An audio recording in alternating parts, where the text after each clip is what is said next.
There's a saying, yesterday is history, tomorrow is a mystery, but today is a gift. That is why it is called the present.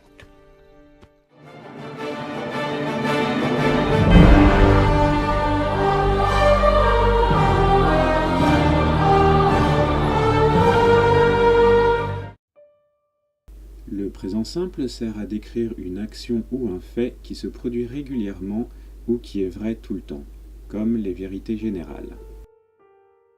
Par exemple, I usually take the bus to go to school.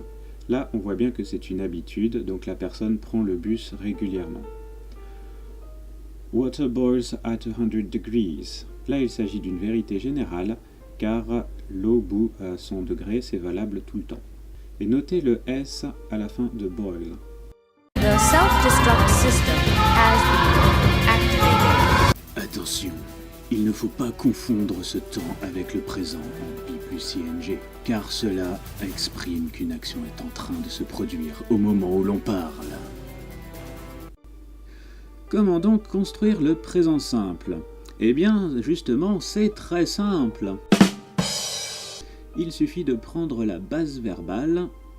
Donc, par exemple, dans le verbe à l'infinitif to sneeze, donc avec to c'est l'infinitif, il suffit de garder la base verbale, donc simplement sneeze. Et ça nous donne la phrase suivante, par exemple, I often sneeze a lot during spring. J'éternue souvent pendant le printemps.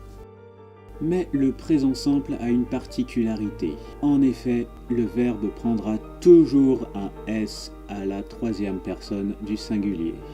Donc si l'on reprend la phrase d'exemple de tout à l'heure mais qu'on remplace le sujet, on aura une phrase comme Mark often sneezes a lot during spring.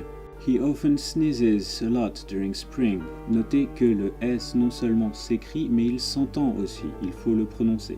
Il ne faut jamais oublier le S lorsque l'on est au présent simple à la troisième personne. Lors d'une évaluation, c'est des points perdus bêtement, surtout au lycée.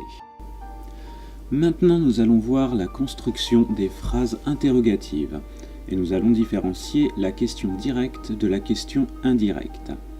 Donc la question directe, celle auquel on peut répondre par oui ou par non, que l'on appelle aussi les yes or no questions en anglais. Pour les matheux, on va se servir d'une petite équation. Nous allons avoir besoin de l'auxiliaire do, ou does si on est à la troisième personne du singulier, plus le sujet, plus la base verbale, plus le complément. Et ça paraît stupide, mais bien sûr c'est une question, donc un point d'interrogation à la fin. Il y en a pas mal qui l'oublient. Par exemple, do you go to the cinema often? Does Lucy work well in school? Et maintenant, la question indirecte, donc celle qui a besoin d'un mot interrogatif. Donc on va avoir tout d'abord le mot interrogatif, do ou does, le sujet, le verbe, le complément et le point d'interrogation. Par exemple, where do you go to school? When does Emily get to school? Et maintenant, nous allons voir la construction de la phrase négative. Donc pareil, nous allons avoir besoin de do ou does. Donc pour la forme pleine, on aura notre sujet, do ou does, not, qui est la négation, le verbe et le complément. Par exemple, they do not play in the garden often. He does not agree with his friend. Et pour la forme contractée, le sujet, don't ou doesn't, le verbe et le complément. They don't play in the garden often. He doesn't agree with his friend. Et donc la forme pleine sera souvent utilisée à l'écrit, alors que la forme contractée sera plutôt à l'oral. Par contre, il y a des exceptions à ces règles. Les verbes be, have got, must et can, que l'on appelle aussi les auxiliaires modaux, il y en a d'autres, mais pour l'instant on va simplement se contenter de ces quatre-là, n'obéissent pas à ces règles. Be est complètement irrégulier, must et can ne changeront pas, et pour have got, c'est un peu particulier. Par exemple, is Thomas late? No, he isn't, he's ill. Have you got your copybook? No, I haven't, I forgot it at home. Must we write the lesson? No, you mustn't. Can I have some paper? No, you can't. Voilà, c'est tout pour aujourd'hui. J'espère que cette vidéo vous aura été utile. Je vous mets des exercices en lien dans la description et aussi une petite fiche récapitulative sur le verbe be. N'hésitez pas à commenter cette vidéo pour me dire ce que vous en avez pensé.